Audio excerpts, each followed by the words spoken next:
तो दोस्तों इस मूवी की शुरुआत में कियारा और ब्रायन जो कि अपने बच्चों के साथ में कंट्री साइड के उनके नए घर में आए हुए थे। वे दोनों और उनका बेटा स्टीवन बहुत ज़्यादा खुश थे अपने नए घर को लेकर, और उनकी बेटी एली खुश नहीं थी।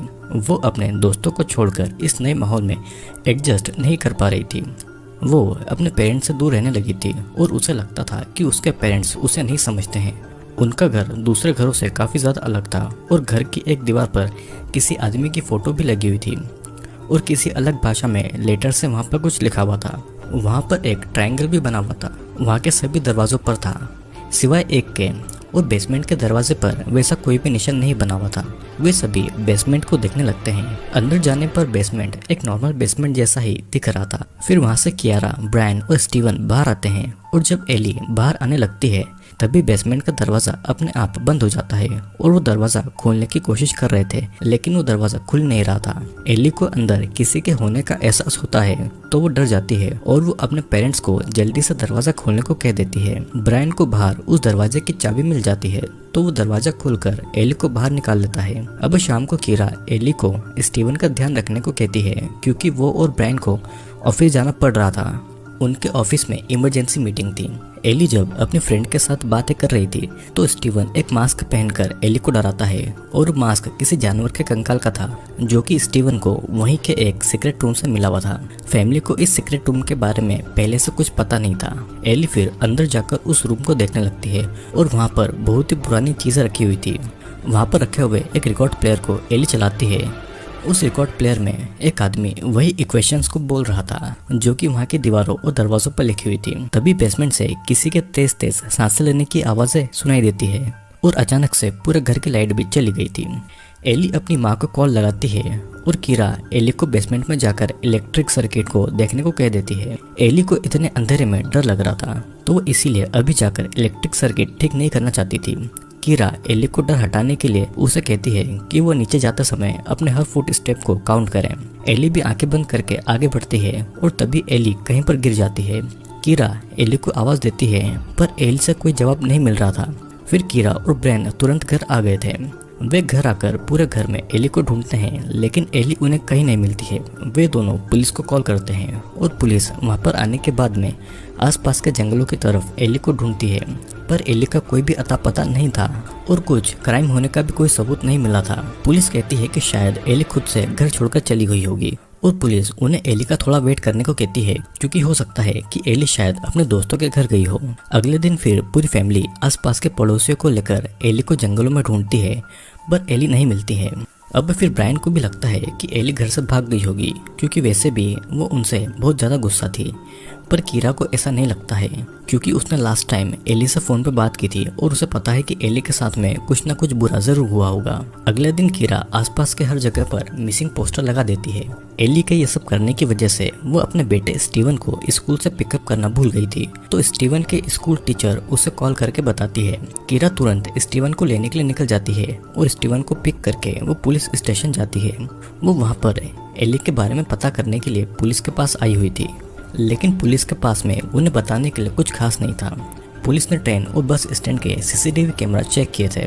उन्होंने एली के फ्रेंड्स को भी कॉल किया था पर उन्हें कुछ पता नहीं लगता है और अब तक एली का फ़ोन भी नहीं मिल रहा था। कुछ समय से एली सोशल मीडिया पे हैरेस्ड और बुली भी हो रही थी और यह सुनकर कीरा को बहुत बुरा लगता है कि उसे इसके बारे में कुछ नहीं पता था।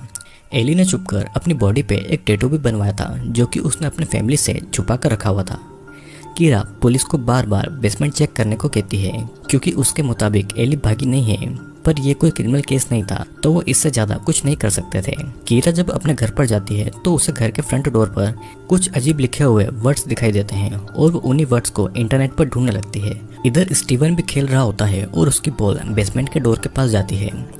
कीरा को वो नाम सर्च करने पर वही सिंबल्स नजर आते हैं जो कि उस घर पर बने हुए थे और वो स्टीव से भी उस रात के बारे में पूछती है लेकिन स्टीवन को उस रात कुछ अजीब नजर नहीं आया था। उन्होंने सिर्फ उस रिकॉर्ड प्लेयर को चलाया था। कीरा फिर से लैपटॉप पर अपनी बेटी के सोशल अकाउंट दिखती है और वहाँ पर उसे अपनी बेटी का टैटू भी नजर आता है। फिर वो उस बेसमेंट को चेक करने जाती है। उसे बेसमेंट की सीढ़ियों पर रोमन नंबर्स भी दिखाई देते हैं और लास्ट सीढ़ी पर एक इक्वेशन लिखा हुआ था। लेकिन सबसे हैरानी वाली बात यह थी कि अल्ट्रावायलेट लाइट्स देखने पर दीवार पर बहुत सारे डिस्टर्बिंग फेसेस नजर आते थे। कीरा फिर पुलिस वालों को बुलाती है और पुलिस फोरेंसिक टीम के साथ में आई थी। एक फोरेंसिक ऑफिसर से स्टीवन की बॉल बेसमेंट के अंदर गिर जाती है, लेकिन उन्हें सब जगह देखने के बाद में भी कुछ अजीब दिखाई नहीं दे रहा था। वहाँ पर सिर्फ उसी आदमी की पेंटिंग सी थी जो कि 50s के समय से वहाँ पर थी। पुलिस उनसे उस घर की हिस्ट्री के बारे में पूछती है, पर ब्रायन और कीरा को इस बारे में कुछ नहीं पता था। उनको यह घर बहुत कम दाम में मिल गया था और उन्होंने उसे खरीद लिया था। अब फिर रात को सभी सो रहे थे और तभी स्टीवन आकर कीरा को जगा देता है क्योंकि उसने अपना बेड गीला कर दिया था। कीरा जाकर स्टीवन की बेडशीट बदलती है और फिर वो बाथरूम में जाती है और वो अपनी बेटी की लास्ट कॉल की रिकॉर्डिंग सुनती है ताकि उसे अपनी बेटी की आवाज़ सुनकर अच्छा लगे। फिर अचानक से उसे एली की आवाज़ बाथरूम के नल से आ रही थी और जब वो बाथरूम छोड़ती है तब भी उसे वही आवाज़ सुनाई दे रही थी और उसे महसूस होता है कि एली की आवाज़ बेसमेंट से आ रही है। वो जब स्टीवन की एक बॉल को बेसमेंट की सीढ़ियों से नीचे फेंकती है तो उसे सुनाई देता है कि 10 सीढ़ियों से ज़्यादा ही बॉल नीचे जा रही है और वो लाइट ऑन करके खुद अंदर जाती है, लेकिन उसे वो बॉल कहीं नजर नहीं आती है। अब सुबह जब ब्रायन उठकर देखता है तो कीरा उसके पास में नहीं थी। वो उठकर देखने जाता है तो कीरा डोर के ऊपर लिखे हुए सिंबल को देख रही थी। जो इक्वेशन उसे बेसमेंट की लास्ट सीढ़ी पर मिली थी वो उसने एक पेपर पर लिख लिया था, पर ब्रायन इन सिंबल पर जरा भी यकीन नहीं करता था। उसे ऐसा नहीं लगता था कि इन सब चीज़ों से उनकी बेटी एली वापस आ जाएगी। कीरा फिर घर के ब्रोकर से बात करके घर के बारे में पूछती है, पर उसे कुछ भी नहीं पता था। वो सिर्फ इतना जानता था कि वो घर बहुत ही ज़्यादा फेमस आदमी का था और वो ये भी कहता है कि वो पहले की बाकी बातें पता लगाने की कोशिश करेगा। लेकिन कीरा ऐसे ही हाथ पर हाथ धरे नहीं बैठ सकती थी और वो डोर पर लिखे हुए सभी सिंपल की फ़ोटो लेकर ऑफिस जाती है। वो पिक्चर्स अपनी सेक्रेटरी को देती है और उसे इस बारे में पता लगाने को कहती है। जब वो ऑफिस से अपने घर पर जा रही थी तो उसकी सेक्रेटरी आकर उसे कहती है कि ये वर्ड्स हिब्रू लैंग्वेज में लिखे हुए हैं और उसे उन सिंबल्स को मिलाकर लिब्रिथ का पता लगा, जो कि एक ग्रीक मैथोलॉजी का एक क्रिएचर है। फिर कीरा स्टीवन को स्कूल से पिकअप करने जाती है।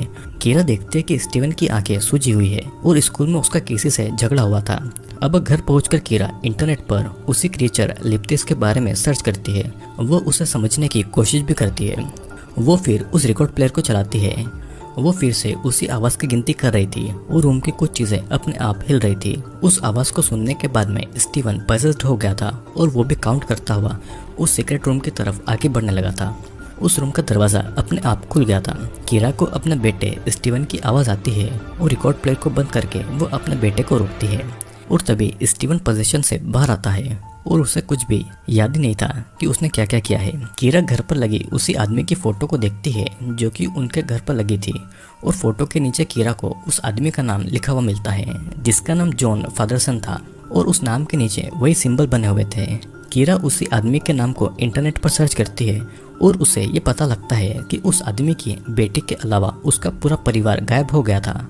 और तभी कीरा को बेसमेंट से किसी के जोर जोर से सांस लेने की आवाज़ें सुनाई देती है और अचानक से उसी समय पूरे घर की लाइट भी चली जाती है। फिर अब स्टीवन की भी रोने की आवाज़ बेसमेंट से आ रही थी और कीरा दरवाज़ा खोलने की कोशिश करती है, लेकिन उस दरवाजे का लॉक अटक गया था।